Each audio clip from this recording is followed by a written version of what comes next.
The morning of Saturday, the 10th of May 2008, broke over the borough of Lewisham with the promise of a sweltering spring day. In the suburb of Lee, southeast London, the air was already thick with the kind of urban humidity that often precedes a storm, though the skies remained deceptively clear. For the Mizzen family, the date marked a continuation of a celebration. Jimmy Mizzen, one of 9 children in a devout and close-knit Roman Catholic family, had turned 16 the day before. He was a young man defined by a distinctive physical and temperamental contrast. Standing at an imposing 6 feet 4 inches, he possessed the frame of a man but retained the gentle, unblemished nature of a boy who preferred peace to confrontation. He was known locally as a gentle giant, a description that went beyond cliché and spoke to the reality of his presence. That morning, the collision course was set by the most mundane of suburban errands. Jimmy, eager to exercise the new privileges of his age, wanted to buy his first lottery ticket. It was a rite of passage, a small, hopeful gamble on the future that cost £1 and promised the world. Accompanied by his older brother Harry, Jimmy left their home to make the short walk to the local high street. The mood was light. There was no undercurrent of danger, no premonition of violence. They were simply 2 brothers walking through the neighborhood they had known all their lives, heading toward the cluster of shops near the station. Converging on the same location was 19-year-old Jake Fari. If Jimmy Mizzen represented the stability and warmth of a supportive upbringing, Fari represented a volatile counter-narrative that had been brewing in the same postcode. Fari was a figure known to the local youth, not for his achievements, but for a palpable aura of aggression that he wore like armor. He had a history of disciplinary issues and a reputation for bullying, often using his physicality to intimidate others in the area. On this particular Saturday, Fari was navigating the streets with a chip on his shoulder, a young man seemingly in search of friction. He was not looking for a lottery ticket, he was looking for dominance. The setting for the intersection of these 2 disparate lives was the Three Cooks Bakery on Burnt Ash Hill.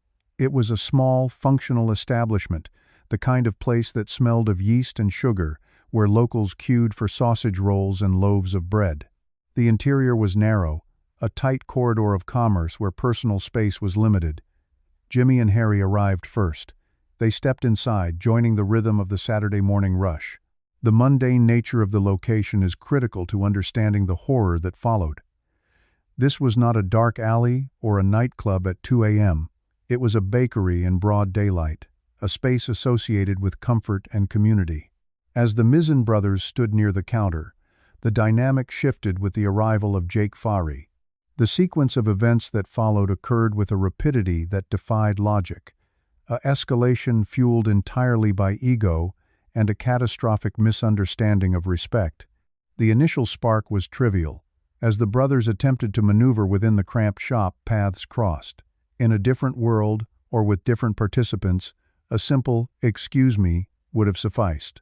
However, when Fari encountered the brothers, the social contract of polite coexistence shattered. According to witness accounts and court testimony, the interaction began when Fari demanded the brothers move out of his way. It was not a request, it was an order, delivered with the arrogance of someone accustomed to compliance. Jimmy, emboldened perhaps by his birthday or simply by the inherent fairness that defined his character, did not cower. He declined to be bullied. The response was not aggressive, but it was firm. He essentially asked for politeness, a please, to accompany the request. This refusal to submit to Fari's unspoken authority acted as an accelerant. For a personality type rooted in fragile machismo, the denial of immediate obedience is perceived as an existential threat. Fari's reaction was disproportionate and immediate. The atmosphere in the bakery snapped from casual commerce to imminent violence. A verbal exchange erupted. Fari, seemingly incredulous that his dominance was being challenged by someone he likely viewed as a target, escalated the situation instantly. The confrontation spilled out of the narrow confines of the shop floor. Fari backed out or was ushered toward the entrance, but he did not leave. Instead, the threshold of the Three Cooks Bakery became a battle line. The glass door separated the Mizzen brothers inside from Fari on the pavement. This physical barrier should have ended the encounter. The brothers remained inside, making no move to pursue Fari or continue the fight. They held their ground, likely assuming the angry young man would shout his obscenities and walk away, as is the conclusion of most high-street altercations. Fadi, however, was in the grip of a violent rage. He did not walk away. He prowled the pavement immediately outside the shop, looking for a weapon, looking for a way to reassert the control he felt he had lost. He began kicking the glass door, the impacts shuddering through the small shop and terrifying the staff and customers. The barrier of the door held, but Fari's intent was clear. He grabbed advertising boards from the street A-frame signs, meant to entice customers, and hurled them. The noise was cacophonous, a mixture of shouting and the crashing of heavy plastic and metal against the shop front. Inside, Jimmy and Harry stood back. They were not fighting back. They were waiting for the storm to pass.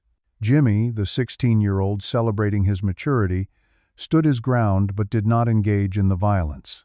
He was protecting his space, his brother, and himself by simply existing and refusing to be drawn out. Fari, finding his attempts to breach the door with advertising signs insufficient, spotted a display of glass oven dishes. These were heavy Pyrex trays, durable and substantial, stacked near the entrance or visible through the open door during the chaos. In a moment of calculated malice, Fari reached for one of the dishes. The decision to introduce a weapon changed the trajectory of the morning from a public order disturbance to a homicide. He entered the doorway again, the glass dish in his hand. The Mizen brothers were essentially trapped in the narrow customer area. Fari did not hesitate. With significant force, he hurled the heavy glass dish into the shop. He did not aim at the floor or the wall. He threw it directly at the brothers. The dish spun through the air, a jagged projectile in waiting. It struck Jimmy Mizen. Upon impact, or perhaps upon hitting a surface near him and shattering, the dish disintegrated into razor-sharp shards. One of these shards, driven by the velocity of Fari's throw, struck Jimmy in the neck. The physics of the injury were cruel and precise. The glass severed his jugular vein and other vital blood vessels. The effect was instantaneous. The sheer volume of blood loss was catastrophic. One moment, Jimmy was standing, a healthy, vibrant teenager. The next, he was collapsing, his life force draining away on the bakery floor. The violence of the injury was such that there was no time for medical intervention, no window for paramedics to perform a miracle. The collision of the glass and the boy had caused an unsurvivable wound. The atmosphere in the bakery shifted from noise to a horrifying, frantic reality. Harry Mizen caught his brother as he fell. The scene that unfolded was one of absolute trauma. Jimmy, despite the catastrophic nature of the injury, reportedly remained eerily calm. As he lay in his brother's arms, the blood pooling around them, he did not scream or rage. Witnesses and family later recounted a sense of peace settling over him, even as the chaos of the murder swirled around. Outside, the reality of what he had done began to register, or perhaps it didn't. Jake Fari did not rush to help. He did not fall to his knees in regret. Having thrown the missile that ended a life, he turned and fled the scene. He ran from the bakery, leaving behind a shattered family and a community that would be permanently scarred. His flight was not just an escape from the police. It was the final act of the collision, the aggressor retreating into the shadows while the victim lay dying in the light of the midday sun. The collision of these two worlds, the world of Jimmy Mizen, built on faith, family, and a gentle future, and the world of Jake Fari, built on posturing and impulse, lasted only a few minutes. Yet, in that brief window, the devastating impact of unchecked aggression was laid bare. The Three Cooks Bakery, previously a site of community sustenance, was transformed into a crime scene. The lottery ticket remained unbought. The 16th birthday celebrations were replaced by a vigil. As sirens began to wail in the distance, cutting through the humid air of Lee, the separation between the two young men became absolute. Jimmy Mizen was gone, his potential extinguished by a shard of glass. Jake Fari was a fugitive, soon to be hunted by a city in shock. The incident was not a gang fight, nor was it a robbery gone wrong. It was a collision of values, where a demand for basic manners was met with lethal force. The tragedy lay not just in the death, but in the senselessness of the cause, a refusal to say please that cost a life. The aftermath inside the bakery was a tableau of grief. Bystanders, staff, and Harry Mizzen were left to comprehend the incomprehensible. The blood on the floor of the bakery was the visceral evidence of how quickly civil society can fracture when two opposing codes of conduct crash into one another. For the Mizzen family, the news was traveling toward them, a wave of darkness that would engulf their lives. For Fahri, the adrenaline of the flight was temporary. The legal and moral reckoning was inevitable. But in those immediate moments following the crash of the glass, the silence of the bakery spoke louder than the shouting that had preceded it. The gentle giant was dead, and the boy who bragged about being hard had proven it in the most cowardly way possible. The investigation that would follow would piece together the movements of Fahri, his history, and his mindset. It would catalog the forensic evidence of the glass and the blood. But no amount of police work could undo the collision that occurred at the threshold of the shop. The intersection of Jimmy Mizzen and Jake Fahri was a singular point in time where the fragility of life met the solidity of a glass dish, forever altering the landscape of London's fight against youth violence. The narrative of the Mizzen family's forgiveness and Fahri's eventual incarceration would unfold in the years to come, but on that Saturday afternoon, there was only the raw, unfiltered shock of a life stolen over nothing. Could undo the trajectory of violence that Jake Fahri had been tracing for years. To the community of Lee in southeast London, the brutality displayed in the Three Cooks Bakery was shocking in its finality, but the aggression that fueled it was a familiar poison. Jake Fahri did not wake up on that Saturday in May as a blank slate. He was 19 years old, a young man who had spent his adolescence cultivating a reputation based on fear, dominance, and a hair-trigger temper that required absolute submission from those around him. The psychological profile of Jake Fahri was that of a bully who had graduated to menace. In the leafy suburbs of Lewisham, he operated with a sense of territorial entitlement. Police and local reports would later characterize him as an individual who thrived on intimidation. This was not the chaotic acting out of a troubled child, but the calculated posturing of a narcissist who viewed the public space as his personal stage. If someone did not play the supporting role, he assigned them the role of the submissive victim. Fahri's reaction was disproportionate and violent. This history of aggression was specifically directed toward the Mizzen family long before Jimmy walked into the bakery to buy a sausage roll. The Mizzen brothers were known in the community for being gentle, polite, and largely disinterested in the street hierarchy that Fahri sought to control. This indifference to Fahri's self-proclaimed status was, in Fahri's mind, an insult. He had previously targeted Jimmy's older brother, Harry Mizzen. The interactions were classic predation. Fahri would demand money, demand respect, or simply demand space, testing the boundaries of the younger or quieter boys. On several occasions, Fahri had accosted Harry, using his physical presence to instill anxiety. These were not playful interactions between youths, they were stress tests. Fahri was establishing a pecking order. When the Mizzen boys refused to be cowed, refusing to engage with his aggression or hand over dignity upon request, Fahri's animosity deepened. He was a young man who could not process rejection or indifference. In his worldview, a lack of fear from others was a direct challenge to his existence. This pattern of behavior suggests a deep-seated insecurity masked by explosive bravado. The aggression was his currency. Without it, he was merely an unemployed teenager with no prospects. With it, he was a figure of local dread.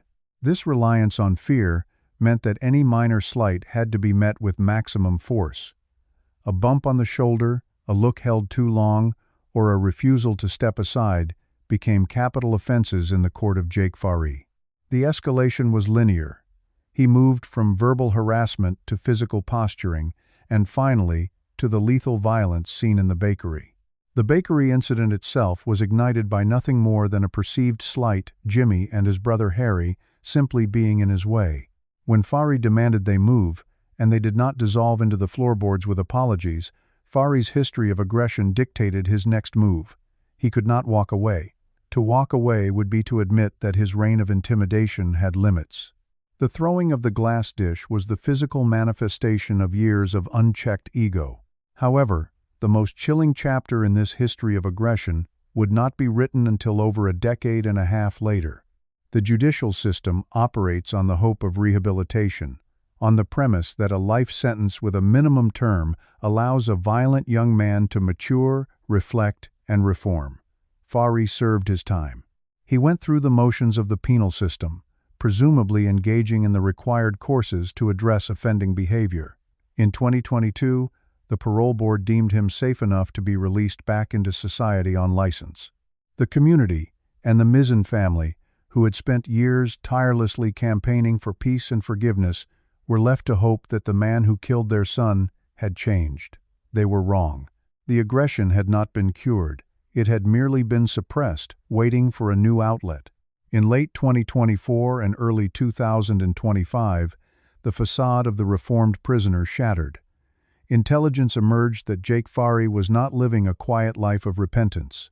Instead, he had pivoted to a medium that rewards the very aggression that put him behind bars. Drill music.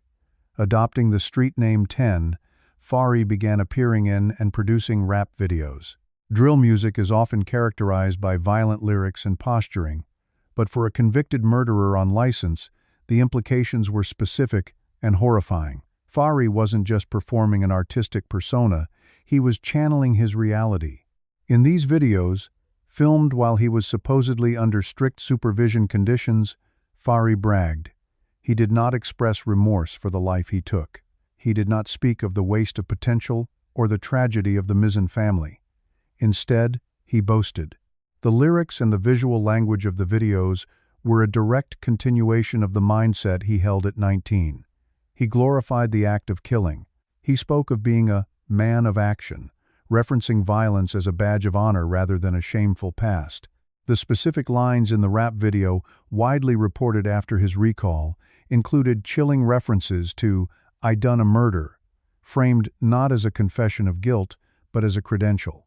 He was using the murder of Jimmy Mizzen, a 6-year-old boy killed in a bakery, as street credit to build a rap career. This was the ultimate manifestation of his history of aggression. It revealed that the narcissism driving him in 2008 remained intact in 2024. The need to be feared and respected superseded any moral obligation to the victim or legal obligation to the state.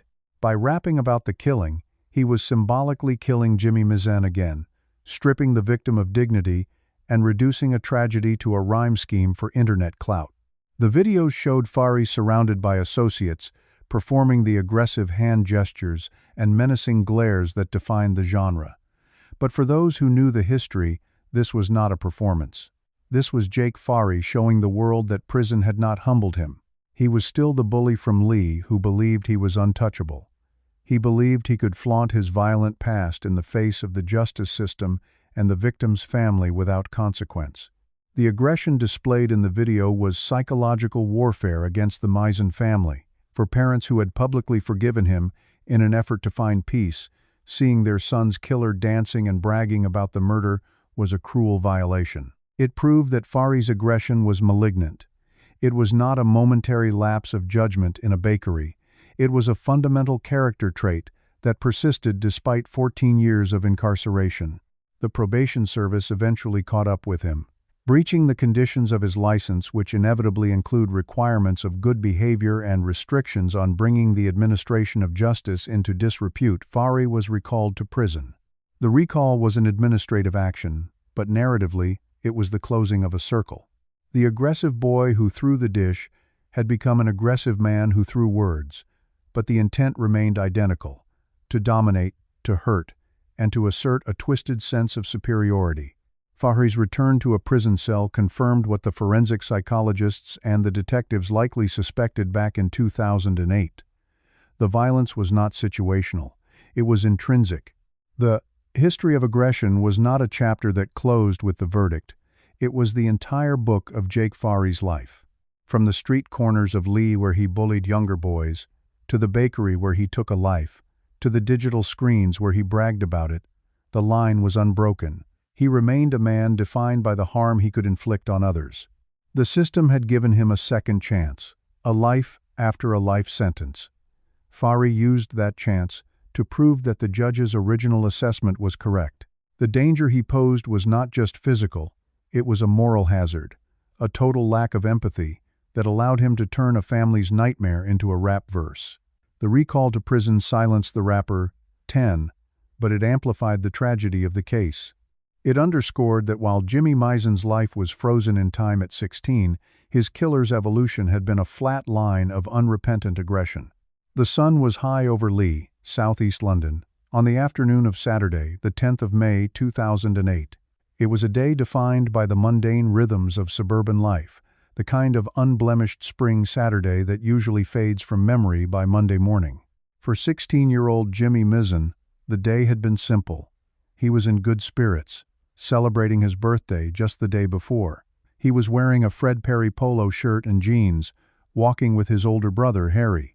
They were heading nowhere in particular, just running small errands, moving with the easy familiarity of siblings who shared a close bond. The destination was the Three Cooks Bakery near the corner of Burnt Ash Hill and Lee High Road. They wanted a snack. It was a decision made without weight or consequence, a simple left turn into a shop that smelled of yeast and sugar. Inside the bakery, the air was warm. The fluorescent lights hummed above a display of pastries and breads. It was a small space, narrow and functional, designed for quick transactions. Customers entered, pointed at what they wanted behind the glass, paid, and left. There was no seating area to speak of, just the counter and the floor space in front of it. Jimmy and Harry approached the counter. The staff were serving customers, moving trays, handling cash. The brothers ordered sausage rolls. It was approximately 11:50 a.m. The transaction was ordinary. Coins were exchanged. The paper bag was handed over. The brothers turned to leave. The sequence of events that followed compressed the entirety of a life sentence into less than 180 seconds. As the brothers turned toward the glass door to exit, the frame was filled by a figure they recognized. Jake Fari stood on the pavement, blocking the threshold. He was 19 years old, known in the area, a young man who carried an aura of volatility that was often mistaken for confidence. He was not alone, but it was Fari who commanded the space. The history between the Misen family and Fari was not deep, but it was fraught with the low-level friction common in neighborhood dynamics, stares, minor words, the kind of teenage posturing that usually dissipates with age. But today, Fari was not posturing. The shift in the atmosphere was instantaneous. The warm, yeasty air of the bakery suddenly felt pressurized. Fari did not enter fully at first. He stood at the door, holding the line between the street and the shop. He demanded the brothers come outside. His voice was raised, cutting through the low murmur of the bakery's operations. He was agitated, aggressive, his body language projecting a readiness for violence that seemed disproportionate to the setting. Harry Misen, older and protective, recognized the danger immediately. He understood that stepping onto the pavement would remove the safety of the public shop and place them in Fari's domain. Harry refused. He told Fari to leave them alone. He positioned himself between the door and his younger brother, a physical shield in a narrow aisle. The refusal seemed to ignite something in Fari. The rejection of his command was not met with resignation but with escalation. He did not walk away. Instead, he backed out of the doorway only to look for weapons. The streetscape of Lee High Road provided them. 2 advertising A-boards stood on the pavement, heavy wooden or metal signs meant to entice customers. Fari grabbed one. The sound of the board scraping against the concrete was audible inside the shop. He hurled it toward the bakery. It crashed against the glass door, the impact shuddering through the small establishment. The staff behind the counter froze. Other customers recoiled. The sanctity of the commercial space had been breached. Jimmy Misen stood further back, near the counter, holding his sausage roll. He was not a fighter. He was a boy who had just turned 16, known for a gentle demeanor, a giant at 6'2", but without the malice to match his frame. He watched as his brother held the line at the door. The noise was deafening, the shouting from the street, the crash of objects. Fari was not satisfied with the boards. He found a bottle of beverage, perhaps a Coca-Cola bottle, and launched it into the shop. It smashed, liquid spraying, glass skittering across the linoleum floor. The chaos was contained within a box. The brothers were trapped in the bakery, and the only exit was occupied by the aggressor. Harry Mizzen shouted back, telling Fari to get out, to stop. He pushed against the door, trying to close it, to engage the lock, to seal the bakery off from the threat on the pavement. But the door was a heavy glass unit, and Fari was strong, fueled by a rage that defied logic. He kicked at the door, forcing it open, preventing the latch from engaging. The physical struggle was at the threshold, Harry on the inside pushing, Fari on the outside shoving. It was a stalemate of force, a frantic wrestling match with a pane of glass between them. Then, the dynamic shifted. Fari stopped trying to force his way in with his body. He realized the deadlock. He stepped back again, his eyes scanning for something more final. He looked through the glass, past Harry, past the shattered debris on the floor, directly at Jimmy. The younger Mizzen was standing by the heated display counter, waiting for the storm to pass, waiting for his brother to secure their safety. Fari lunged. He did not go for Harry this time. He moved with a sudden, fluid determination. He bypassed the struggle at the door and reached inside the bakery. His target was not a person, initially, but an object. On the counter, near where the staff worked, sat a stack of glass oven dishes. Pyrex trays, heavy, thick-walled, designed to withstand high heat and industrial use. They were tools of the trade, rectangular and substantial. Fari's hand closed around the rim of one of the dishes. The movement was precise. He did not fumble. He gripped the glass tray, his fingers locking onto the edge. In a single, continuous motion, he leveraged his body weight and whipped his arm forward. It was not a toss. It was a throw powered by intent. The glass dish left his hand with velocity, spinning through the air of the bakery. It bypassed Harry, who was still near the door. It flew across the short distance of the shop floor, heading directly toward the back where Jimmy stood. The physics of the moment were cruel. The heavy glass dish struck Jimmy Mizzen in the neck. The sound of impact was sickeningly distinct, a dull thud followed by the sharp, crystalline noise of shattering glass. The tray did not bounce off. It disintegrated upon contact with the boy's jaw and neck. A shard, razor-sharp and propelled by the force of the throw, sliced into the left side of Jimmy's neck. It severed the jugular vein and the carotid artery. It was a catastrophic injury, the kind usually seen in high-speed vehicular trauma or battlefield casualties. Not in a suburban bakery on a Saturday morning.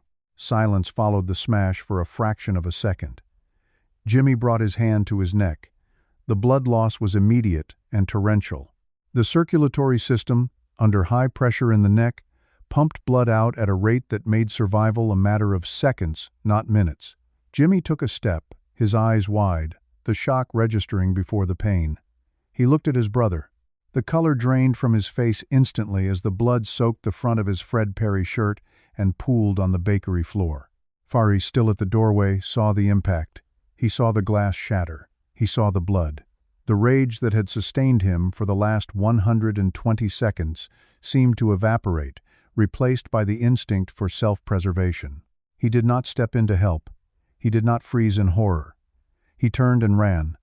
He sprinted away from the Three Cooks Bakery, disappearing into the streets of Lee, leaving the brothers alone in the wreckage. Inside, the scene descended into a nightmare. Harry Mizzen turned from the door, the threat of Fari gone, only to see his brother collapsing. Jimmy's legs gave way. He fell backward, catching himself on a stand before sliding to the floor. Harry rushed to him. The staff, traumatized and screaming, reached for phones to dial 999. The smell of warm bread was now overpowered by the metallic scent of copper. Harry knelt beside Jimmy.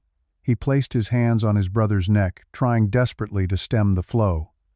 The blood pushed through his fingers, dark and relentless. It was a losing battle against biology. The severance was too complete, the vessels too large. Jimmy was conscious for only a few moments. He looked up at Harry. His breathing was wet and labored. He tried to speak. but the injury compromised his ability to vocalize. He managed to utter the word Harry. The bakery manager, a woman who had witnessed the invasion, brought towels, anything to help compress the wound.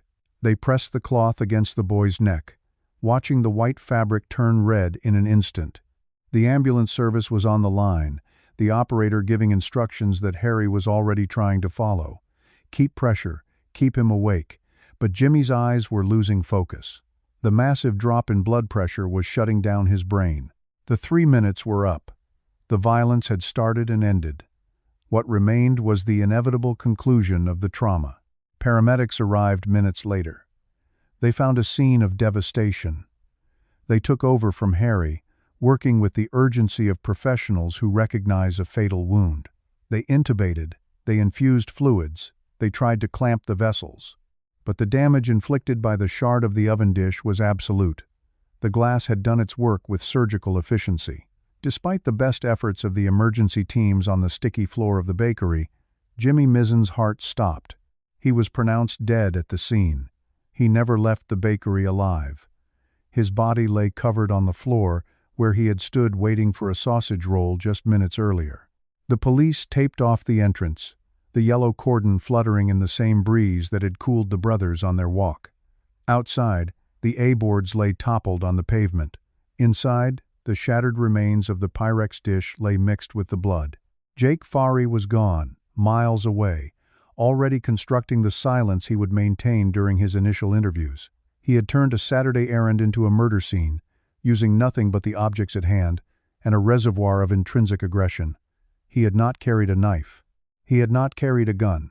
He had used a glass tray from a bakery counter, transforming a piece of cookware into a lethal weapon in the span of a heartbeat. The detectives arriving at the scene would later note the spatial dynamics. The distance from the door to the counter was short. The throw had been hard. The intent, they would argue, was clear in the force required to shatter heavy glassware against a human body. This was not an accident of geography. It was a targeted strike. The bakery, a place of community and sustenance, had been hollowed out. Harry Mizen stood nearby, covered in his brother's blood, in a state of shock that would ripple outward for decades. He had held the door. He had tried to protect them, but he could not stop the glass. The 3 minutes in the bakery were over, but the silence they left behind was deafening. It was a silence that would eventually be filled by courtrooms, by eulogies, and years later, by the bragging lyrics of a drill rap video recorded in a prison cell. But in that moment, in Lee, there was only the stillness of a life ended too soon. While Harry Mizen held his dying brother, Jake Fari was already moving. The glass dish had barely settled among the blood and pastries before the 19-year-old turned his back on the carnage. He did not check to see the result of the impact. He did not offer assistance. Instead, he exited the Three Cooks Bakery with the same explosive energy that had fueled the assault, stepping out onto the pavement of Burnt Ash Hill. The Saturday morning shoppers, many of whom were oblivious to the violence that had just occurred specifically within the shop's four walls, became obstacles to navigate. Fari moved quickly, putting distance between himself and the scene, disappearing into the network of residential streets that define this pocket of Lee, southeast London. The Metropolitan Police response was immediate, triggered by frantic calls from inside the bakery. Sirens cut through the suburban quiet, converging on the small shopping parade. Uniformed officers arrived to find a scene of devastation, securing the perimeter and cordoning off the pavement. While paramedics fought a losing battle to save Jimmy's life, detectives began the urgent process of identification. It did not take long. The confrontation had been public, the history between the families known. Witnesses inside the bakery, paralyzed by shock, could name the aggressor. The name, Jake Fari, was circulated over police radios before the crime scene tape had even been fully secured. A murder investigation was formally launched, led by the Homicide and Serious Crime Command. The priority was containment. Officers were dispatched to Fari's known address, a residence just a few hundred yards from the Mizen family home. The proximity of the killer to the victim was a chilling geographic detail that would haunt the community. They lived in the same orbit, shared the same streets. When police arrived at Fari's home, he was gone. The residence was empty of its primary target. The realization set in that this was now a manhunt. For 3 days, Jake Fahry remained a phantom. The police appealed to the public, releasing descriptions and urging the suspect to turn himself in. The media began to pick up the story, broadcasting the tragic image of Jimmy Mizzen, a bright, 16-year-old boy killed on his birthday against the grainy, looming specter of the fugitive. Behind the scenes, the pressure on Fahry's social circle intensified.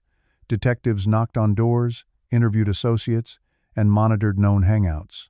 They made it clear that harboring a murder suspect would carry severe legal consequences. The net was tightening, not through high-speed chases, but through the systematic elimination of safe havens. Fahry's movements during those 72 hours remain largely a matter of speculation and police theory, a period of frantic concealment. He was a young man with limited resources, suddenly the most wanted individual in the borough. The bravado shown in the bakery likely evaporated into the cold reality of impending life imprisonment. He could not return home. He could not show his face in Lee.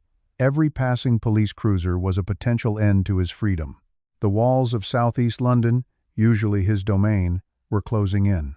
On Tuesday, May 13, 3 days after the glass shattered in the bakery, the manhunt reached its conclusion. It did not end in a violent standoff or a tackle on pavement. It ended with the quiet rustle of administrative procedure. Jake Fahry, accompanied by a solicitor, walked into Lewisham Police Station. The decision to surrender was calculated. It suggested that the flight had been panic-induced, but the return was strategic. By turning himself in, he retained a sliver of control over the narrative, moving from a fugitive on the run to a suspect in custody. He was arrested on suspicion of murder. The transition from the streets to the stark, fluorescent-lit environment of the interview room marked the beginning of the legal attrition. In the custody suite, Fahry was processed. His fingerprints were taken, his DNA swabbed, and his clothes seized for forensic analysis. The physical reality of the suspect was catalogued. Detectives searched for cuts on his hands, evidence of the glass throw or blood that might belong to Jimmy. During the subsequent interviews, the dynamic shifted. The aggression Fahry had displayed in the bakery was replaced by the guarded silence of a suspect under caution. Detectives probed for a confession, for an admission of intent. They laid out the timeline, the encounter, the throw, the flight. They presented witness statements describing his anger. Fahry, guided by legal counsel, had to navigate the treacherous path of admitting presence while denying murderous intent. The strategy that would later emerge in court began to take shape here. The claim that he had not meant to kill, that it was a momentary lapse, a terrible accident rather than a malicious execution. However, the flight itself spoke volumes to the investigators. In the eyes of the prosecution, an innocent man, or one truly horrified by an accident, stays to help. They call an ambulance. They do not sprint away from a dying boy and hide for 3 days. The act of running was catalogued as evidence of a guilty mind, a consciousness of the severity of the act he had just committed. On May 15, 2 days after his surrender and 5 days after Jimmy died, Jake Fahry was formally charged with murder. He appeared at Greenwich Magistrates' Court the following morning. The courtroom was tense, filled with the palpable grief of the Mizzen family and the sullen defiance of the accused's supporters. Fahry stood in the dock, the reality of the charge reading out loud in the somber room. He spoke only to confirm his name and address. There was no rap bravado here, no posturing. Just a teenager facing a life sentence, the weight of the Crown's case resting heavily on the events of that single Saturday morning and the 3 days he spent running from the consequences. He was remanded in custody, the steel doors of the prison van sealing him away from the streets he had once treated as his territory. The manhunt was over, but the long, agonizing process of justice was only just beginning. The trial of Jake Fahry began in March 2009 at the Central Criminal Court, the Old Bailey, nearly a year after the violent confrontation inside the Three Cooks Bakery. The proceedings opened under the scrutiny of the press and the heavy, sorrowful gaze of the Mizzen family, who sat in the public gallery day after day. Presiding over the case was Mr. Justice Calvert Smith. The charge was murder. Fahri, now 20 years old, pleaded not guilty, asserting that his actions on that Saturday morning had been a matter of self-defense rather than a calculated act of lethal violence. Crispin Aylett QC, leading the prosecution, opened the case by outlining the tragic absurdity of the event. He characterized the encounter not as a clash of gangs or a robbery gone wrong, but as a trivial suburban dispute that escalated with terrifying speed due to the defendant's explosive temper. Aylett described Fahri as a bully, a young man who reacted with disproportionate aggression when his path was blocked or his ego challenged. The jury was told that Jimmy Mizzen, a 16-year-old described by all who knew him as a gentle giant, had simply been standing in a bakery queue with his brother Harry. The entire incident, from the initial words to the fatal blow, had taken no more than 3 minutes. The prosecution painstakingly reconstructed the timeline for the jury. They presented the sequence of events. Fahri had entered the bakery, exchanged words with the Mizzen brothers regarding who was blocking whom, and then left, only to return moments later. The Crown argued that Fahri's return was not incidental but purposeful. He had not walked away. He had come back to re-engage, kicking over an advertising board and taunting the brothers through the glass door. When the older brother, Harry Mizzen, went to the door to tell him to leave, the physical altercation began. Aylett emphasized that while punches were thrown, the escalation to lethal force was entirely unilateral. Fahri had grabbed a glass Pyrex dish from the bakery counter and hurled it with force into the shop. The courtroom fell silent as the mechanism of death was detailed. The glass dish did not merely strike Jimmy, it shattered on impact with his neck. A shard of the broken glass severed his jugular vein and carotid artery, causing catastrophic blood loss. The prosecution argued that throwing a heavy glass object into a confined space at head height demonstrated a clear intent to cause, at the very least, really serious harm, which under English law satisfies the criteria for a murder conviction. Key to the prosecution's case was the testimony of those present. Harry Mizzen, who had been with Jimmy to buy sausage rolls for his older brother Tommy's birthday lunch, took the stand. His testimony was harrowing. He recounted the confusion of the argument, the sudden violence at the doorway, and the moment the glass was thrown. He described turning to see his younger brother collapsing, blood pouring from his neck. The court heard how Harry had tried desperately to stem the flow of blood with his own hands and a towel provided by the bakery staff, holding Jimmy as his life ebbed away on the bakery floor. The emotional impact of this testimony was profound, painting a picture of a close-knit family shattered by a moment of senseless rage. Witnesses from the bakery and the street corroborated the prosecution's narrative of an aggressor who would not let a minor slight go. They described Fahri's demeanor as aggressive and confrontational. One witness noted the sheer force with which the dish was thrown. The prosecution also utilized CCTV footage to track Fahri's movements before and after the attack, showing him fleeing the scene shirtless, a detail that suggested a desire to evade immediate capture and discard forensic evidence. The defense, led by Sally O'Neill QC, presented a different narrative. When Jake Fahri took the stand, the atmosphere in the courtroom shifted from shared grief to tense anticipation. Fahri, dressed in a suit, sought to portray himself as the victim of a situation he could not control. He claimed that he had felt threatened by the Mizzen brothers. Jimmy, standing at 6 feet 2 inches, was physically larger than Fahri, a point the defense returned to repeatedly. Fahri told the jury that he had been bullied in the past and that, in the heat of the moment, he believed he was about to be attacked by 2 larger young men. Under direct examination, Fahri described a sense of panic. He admitted to throwing the dish but insisted he had not aimed it at Jimmy or intended to kill him. He described it as a reactionary move, a desperate attempt to create distance and facilitate his escape from what he perceived as an imminent beating. He claimed he did not know the dish would break, or that it would cause such devastating injury. The defense argued that this was a case of manslaughter, not murder, a reckless act committed in fear, lacking the specific intent required for the more serious charge. However, the cross-examination by Crispin Aylett was withering. The prosecutor dismantled Fahri's claims of fear and self-defense by focusing on his actions. Aylett questioned why, if Fahry was so terrified, he did not simply keep walking after the initial exchange. Why did he turn back? Why did he kick the sign? Why did he stand at the door taunting them instead of fleeing? The prosecution painted a picture of a man driven by pride and arrogance, not fear. Aylett suggested that Fahry was embarrassed by the confrontation and returned to assert dominance. The prosecutor drilled into the specifics of the throw. He challenged Fahry on the trajectory of the dish, suggesting that to hit a standing person in the neck requires aim and force, not a blind, panicked toss. Fahry struggled to explain why, if he was merely trying to escape, he chose to escalate the violence with a weapon rather than running away when the brothers were still inside the shop and he was near the exit. The inconsistency between Fahry's claims of passivity and his aggressive behavior, evidenced by his taunts and the act of arming himself with the heavy glass dish, was highlighted repeatedly. Further damaging Fahry's credibility was his behavior immediately following the incident.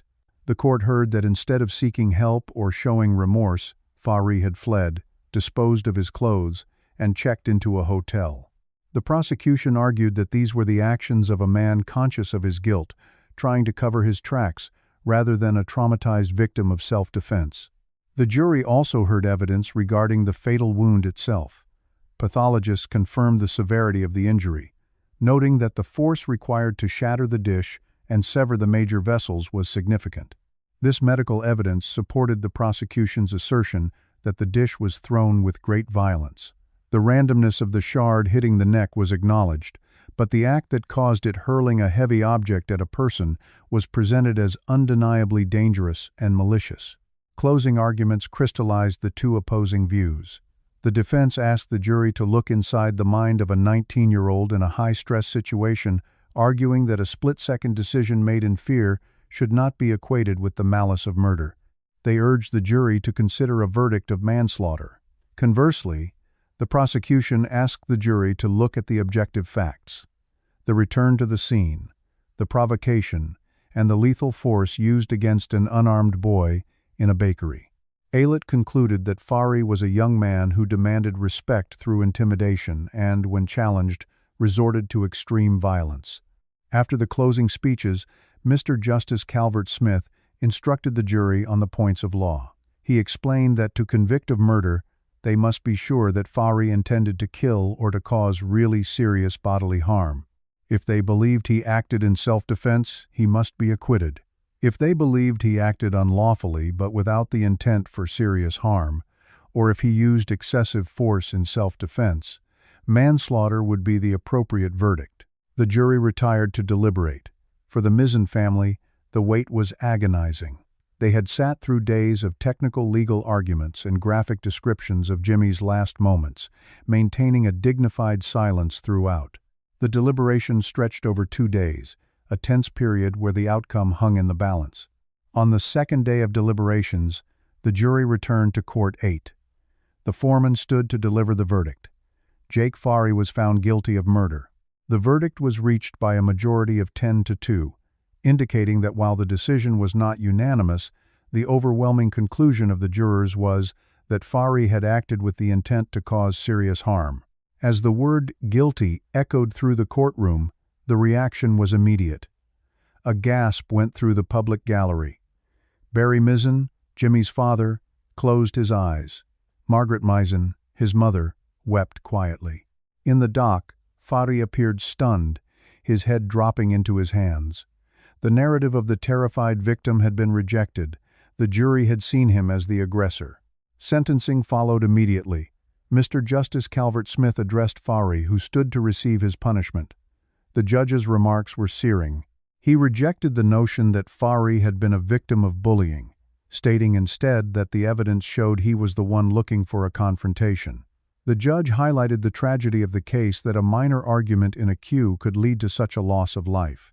He noted that while Fahry may not have intended to kill Jimmy, he certainly intended to cause him serious harm when he threw the dish, and he must take responsibility for the catastrophic consequences of that act. The judge acknowledged Fahry's age, 19 at the time of the offense, but also the severity of the crime. He imposed a life sentence, the mandatory penalty for murder in the UK. The crucial determination was the minimum tariff the time Fahry must serve before being eligible for parole. Mr. Justice Calvert Smith set this term at 14 years. He explained that this was the minimum time Fahry would spend in custody, not a fixed release date. Release would only be granted if the parole board deemed him no longer a danger to the public. During the sentencing remarks, the judge also paid tribute to the Meeson family. He commended their quiet dignity throughout the harrowing trial. He noted that the court had witnessed a family destroyed by grief, yet conducting themselves with immense grace. This stood in stark contrast to the behavior of the defendant and some of his supporters, who had at times shown flashes of the same aggression that had led to the murder. The courtroom began to clear. The legal formalities concluded. Fahry was led away to the cells, beginning a sentence that would take him through his 20s and into his 30s behind bars. The finality of the court's decision brought a legal end to the proceedings, but the emotional weight remained heavy in the air. The Meeson family emerged from the Old Bailey to a battery of cameras and microphones. They did not speak of vengeance or hatred. Instead, Barry and Margaret Meeson spoke of compassion and the need to stop the violence on the streets, turning their personal tragedy into a plea for societal change. The trial at the Old Bailey had stripped away the chaotic confusion of that May morning to reveal a stark truth. Jimmy Meeson's death was not an accident, but the result of a deliberate, violent choice made by Jake Fahry. The jury's verdict affirmed that throwing a glass dish was an act of murder, a ruling that underscored the responsibility individuals bear for the unpredictable but deadly consequences of their violence.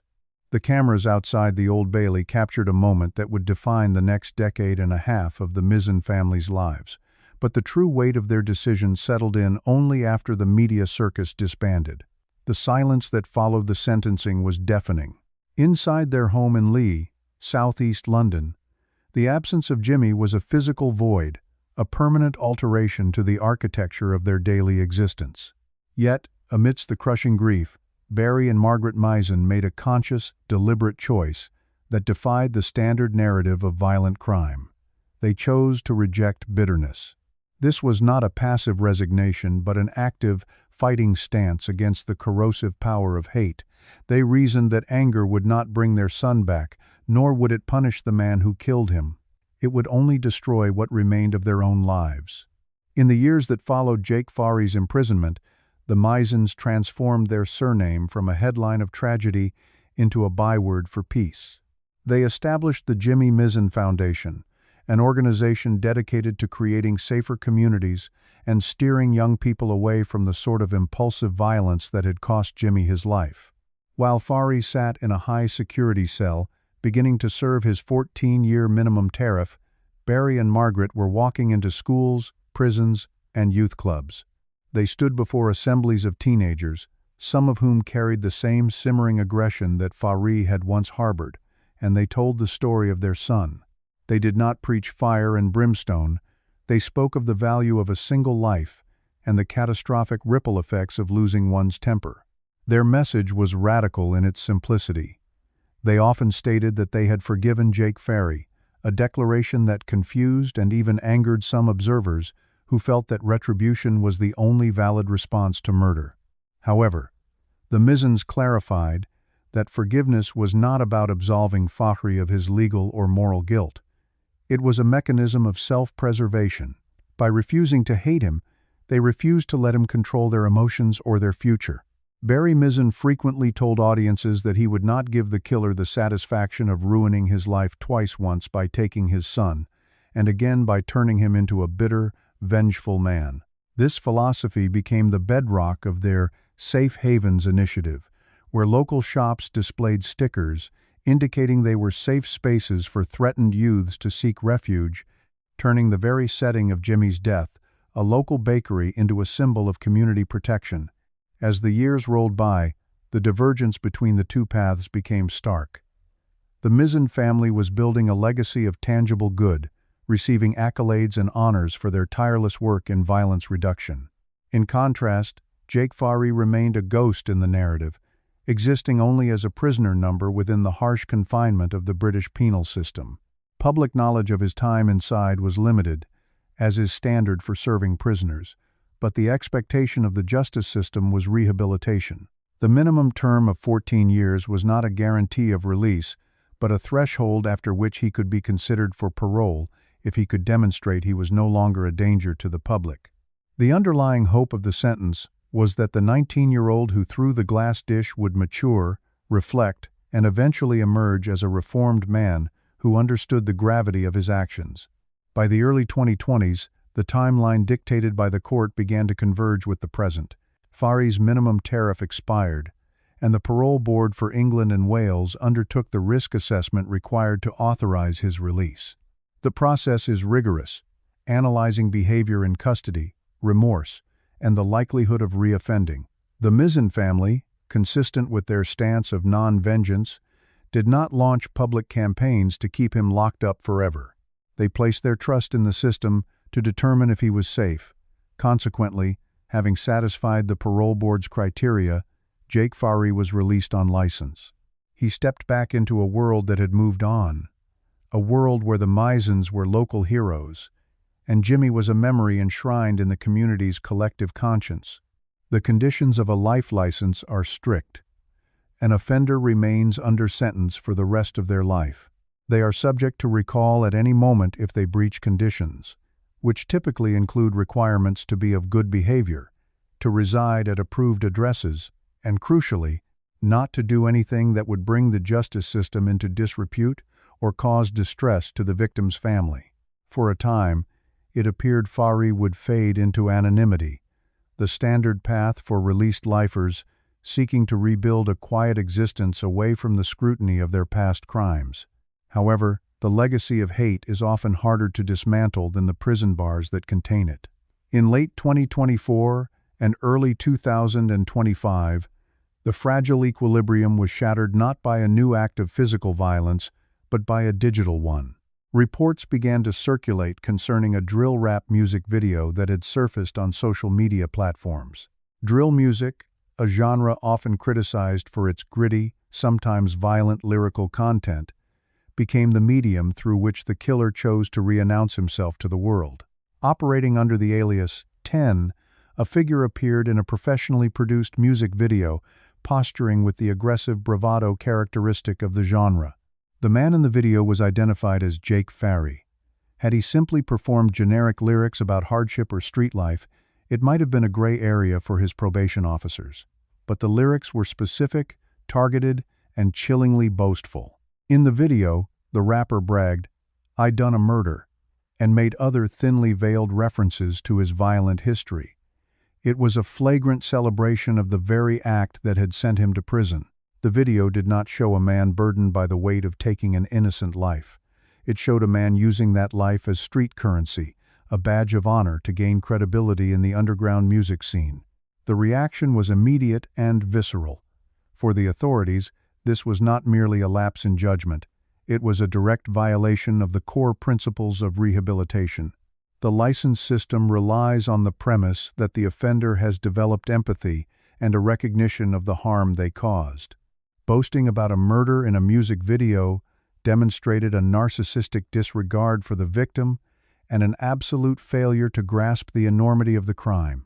It was a public taunt, effectively spitting on the compassion the Mizzen family had shown for over a decade. The probation service moved swiftly. The creation and distribution of the video constituted a breach of the good behavior condition and the requirement not to re-traumatize the victim's family. The lyrics were interpreted as glorifying the killing of Jimmy Mizzen, an act that caused immense distress to the community and the family, regardless of their stoic resilience. The Secretary of State revoked Fari's license. Law enforcement officers were dispatched to locate him, and he was arrested and recalled to custody. The recall served as a stark judicial rebuke. It highlighted that the sentence handed down in 2009 was not merely about time served. It was about the lifelong obligation to conduct oneself with decency. By recalling him, the system affirmed that the legacy of the crime could not be rewritten by the perpetrator into a story of triumph.